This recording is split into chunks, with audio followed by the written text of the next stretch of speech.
बिस्मिल्लाहिर्रहमानिर्रहीम। IT base में खुशामदीद। दोस्तों, एडोब इलस्ट्रेटर की क्लास नंबर 21 के साथ में अमीनुल हसनात आप लोगों की खिदमत में हाजिर हूँ। आज की क्लास में हम ग्रेडियंट टूल से मुतालिक बात करेंगे। दोस्तों, क्लास बड़ी दिलचस्प होने वाली है, सो आपने इसको स्किप बिल्कुल नहीं करना। और अभी तक अगर आपने मेरे चैनल को सब्सक्राइब नहीं किया तो चैनल को सब्सक्राइब कर दें, साथ बेल का आइकन दबाएं ताकि मेरी आने वाली तमाम वीडियोस की नोटिफिकेशन आपको मिलती रहे।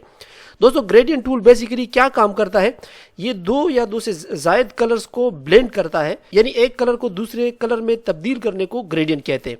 इसके लिए सिंपल मैं यहाँ पर कोई एक शेप ड्रा करता हूँ और रेक्टेंगल, और इसके बाद हम यहाँ पर कोई भी कलर यहाँ से स्वॉचेस से हम इसमें फिल कर देते हैं। अब कलर हम यहाँ से भी फिल कर सकते हैं, यहाँ से भी फिल कर सकते हैं और यहाँ से भी फिल कर सकते हैं।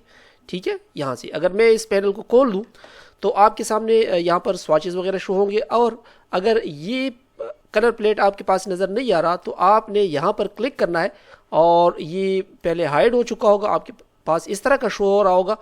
यहाँ जब आप दोबारा क्लिक करेंगे शो ऑप्शंस तो ये आपके सामने आ जाएगा। यहाँ से आप कोई भी कलर चूज़ कर सकते हैं, उसकी इंटेंसिटी को कम ज़्यादा कर सकते हैं।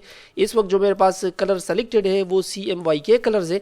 आप चाहें तो यहाँ से HSB, ठीक है, या फिर ग्रे स्केल या फिर RGB, इनमें से कोई सा भी सेलेक्ट कर सकते हैं। इस वक्त हम काम करेंगे CMYK के ऊपर, सो CMYK कलर में यहाँ से सेलेक्ट कर लेता हूँ। इसके बाद यहाँ पर हमारे पास कुछ स्वॉचेस हैं, यानी बने बनाए कलर है जो कि पहले से प्री डिफाइंड है, और उसके बाद यहाँ पर हमारे पास ग्रेडियंट का ऑप्शन आ रहा है।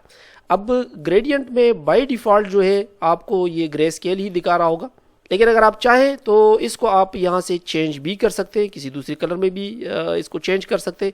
जैसे फॉर एग्जांपल मैं यहाँ पर रेड कलर लेके आता हूँ, ठीक है, और इस साइड पर मैं येलो कलर को लेके आता हूँ, तो हम ये भी कर सकते हैं। और दरमियान में मैं कोई और कलर लेकर आना चाहूँ तो मैं वो भी लेकर आ सकता हूँ। ठीक है, चूंकि ये मेरा सेलेक्टेड था सो यहाँ पर ये अप्लाई हो रहे हैं। इसके सामने ये जो कलर बॉक्स आपको नज़र आ रहे हैं, सिंपल आपने यहाँ पर वो कलर उठाकर ड्रॉप करना है और वो कलर आपका चेंज हो जाएगा। आप चाहें तो यहाँ पर आप लेकर आ सकते हैं, और अगर आपने फिर इनको डिलीट करना हो तो सिंपल यहाँ से उस कलर बॉक्स को आप क्लिक करके नीचे की तरफ ले आए तो यहाँ से ये कलर डिलीट हो जाएगा। ये, और कम से कम दो कलर तो यहाँ पर होने चाहिए, सो दो कलर जो है वो आपने यहाँ पर रखने हैं। यहाँ पर टूल बार में हमारे पास ये इसका आइकन भी है। अगर मैं इसके ऊपर क्लिक कर दूँ तो ये आपको एक सीधी लाइन नज़र आ जाएगी यहाँ पर, और इसके थ्रू आप इस कलर की इंटेंसिटी को कम ज़्यादा कर सकते हैं। ठीक है, और एक यहाँ पर दरमियान में है कि ये दोनों आपस में मिक्स किस तरह होंगे, तो वो आप ये दरमियान वाले जो डॉट आपको नज़र आ रहा है इसके थ्रू आप इसको एडजस्ट कर सकते हैं। ठीक है, आप देख रहे हैं कि रेड कलर इस तरफ बढ़ रहा है, अगर मैं इस तरफ इसको ले आऊँ तो ब्लैक कलर जो है वो ज़्यादा होगा। ठीक है, और यहाँ से आप रेड कलर के फैलाव को आप कंट्रोल कर सकते हैं। ठीक है, और अगर मैं चाहूँ इस लाइन को कि ये कलर चूंकि यहाँ से इस तरफ आ रहे, मैं चाहता हूँ कि ये इस तरह डायगोनल हो, तो यहाँ पर आप क्लिक कर दें और इसको आप रोटेट भी कर सकते हैं। यहाँ से ये आप चाहे तो इसको बढ़ा भी सकते हैं, बाहर की तरफ भी लेकर जा सकते हैं इसको। ठीक है, मैं अंडू कर देता हूं इन चेंजेस को। अब यहां पर इस पैनल में हम आते हैं और यहां से भी आप इसके डायरेक्शन को चेंज कर सकते हैं। जैसे फॉर एग्जांपल मैं रेड को यहां पर लेकर आना चाहता हूं और ब्लैक को इस तरफ लेकर आना चाहता हूं, तो 180 डिग्री के ऊपर इसको आप रोटेट कर सकते हैं।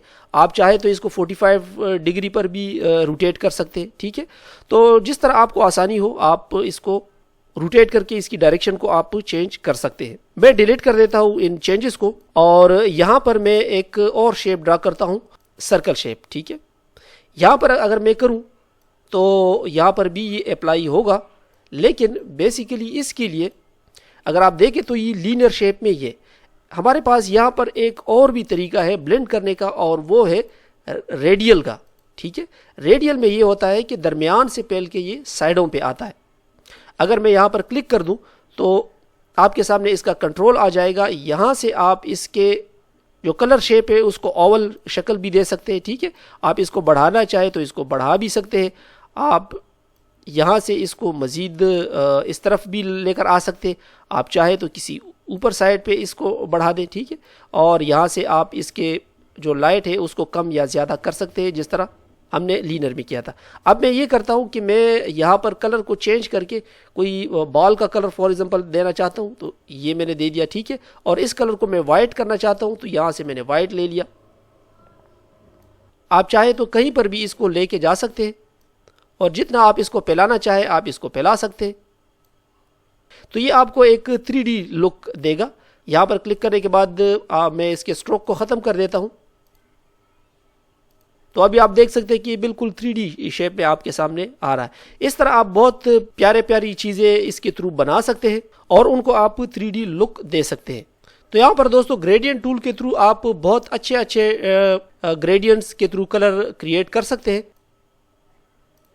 बेसिकली इसमें हम करते क्या है कि हम शेडोज और टिंट यानी कोई कलर ब्लैक से लेकर वाइट की तरफ किस तरह जाता है तो वो हम डिफाइन करते हैं। और यही बेसिकली जब हम किसी शेप को देखते हैं तो कहाँ पर लाइट ज़्यादा पड़ती है, कहाँ पर कम पड़ती है, इन चीज़ों को अगर हमने अच्छी तरह डिफाइन किया हो अपने ड्राइंग में तो हमें वो 3D में नज़र आती है। आप इसकी जितनी ज़्यादा प्रैक्टिस करेंगे उतना ज़्यादा आपका इसके ऊपर हाथ बैठ जाएगा।